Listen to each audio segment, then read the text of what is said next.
ఇప్పుడే country delight యాప్ని download చేసుకోండి. Download the country delight app now.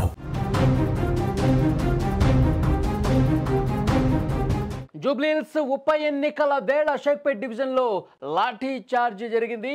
4, 5, 6, 7, 8 ఈ బూతుల వద్ద ఉద్రిక్త పరిస్థితి ఏర్పడింది. పోలింగ్ బూత్లోకి వెళ్లేందుకు బీఆర్ఎస్ కార్యకర్తలు కూడా ప్రయత్నం చేశారు. దీంతో కాంగ్రెస్ బీఆర్ఎస్ నేతల మధ్య స్వల్ప వాగ్వాదం కూడా జరిగిన పరిస్థితి విజువల్స్లో మీరు చూస్తున్నారు.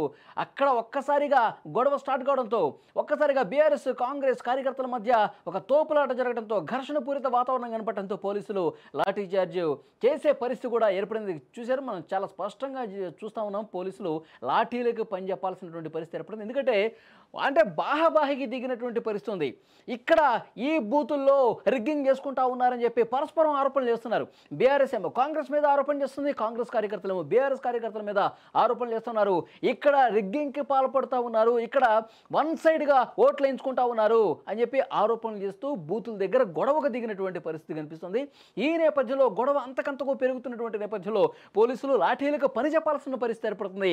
సాయంత్రం సమయంలో ఉదయం నుంచి ప్రశాంతంగా జరిగినటువంటి ఈ పోలింగ్ అనేది సాయంత్రం ఒక్కసారిగా స్వల్ప ఘర్షణలకు ఏర్పడ్డ పరిస్థితి. కృష్ణనగర్లో కూడా ఘర్షణ వాతావరణం కనిపిస్తుంది. ఇరు వర్గాలను కూడా చెదరగొట్టిన పరిస్థితి. మాగంటి సునీత కృష్ణనగర్లో ధర్నా చేస్తున్నటువంటి పరిస్థితి కూడా ఉంది. పోలింగ్ బూత్ వద్ద మాగంటి సునీత ధర్నా చేస్తున్నటువంటి దృశ్యాలు కూడా మీరు స్క్రీన్ మీద చేస్తూ ఉన్నారు. చాలా పోలింగ్ బూత్లో కాంగ్రెస్ ఒక రౌడీలాగా బిహేవ్ చేస్తూ లోపలికి వచ్చి రిగ్గింగ్లకు పాల్పడుతూ ఉన్నారంటూ ఆమె ఆరోపణ చేస్తూ ఉంది. అక్కడ మీడియా ముఖంగా అక్కడ ఆమె రోడ్డు మీదే బైఠాయించి నిరసన తెలియజేస్తోంది మాగంటి సునీత.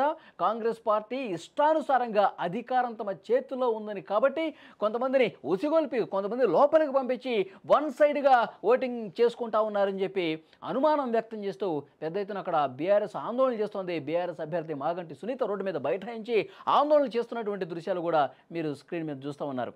ఇష్టానుసారంగా రిగ్గింగ్ చేసుకుంటా ఉన్నారంటూ ఆరోపణలు చేస్తూ చాలా చోట్ల కూడా కొన్ని పోలింగ్ బూత్లో సాయంత్రం 4 తర్వాత ఇంకా 1-2 గంటల్లో పోలింగ్ ముగిసిపోతుంది అనుకున్నటువంటి సమయంలో ఒక్కసారిగా వాతావరణం వేడెక్కినటువంటి పరిస్థితి కనిపిస్తుంది. చాలా పోలింగ్ బూతుల్లో ఘర్షణపూరితమైనటువంటి వాతావరణం కనిపిస్తుంది. మీరు చూస్తున్నారు, కృష్ణానగర్లో రోడ్డు మీదే బైఠాయించి సునీత ఏ విధంగా ఆందోళన చేస్తూ ఉన్నారో మనం చూస్తూ ఉన్నాం.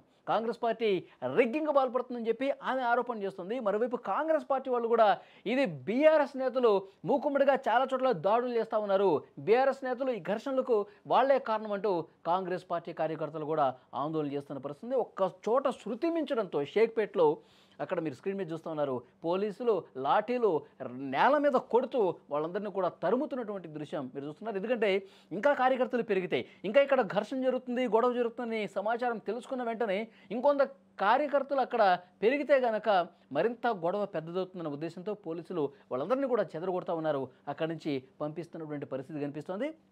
ఉదయం నుంచి పోలింగ్ కొంత మందగుడిగా కొంత ప్రశాంతంగా జరుగుతున్నప్పటికీ ఈవినింగ్ అయ్యేసరికి ఇలాంటి ఘర్షణ వాతావరణం కనిపించింది.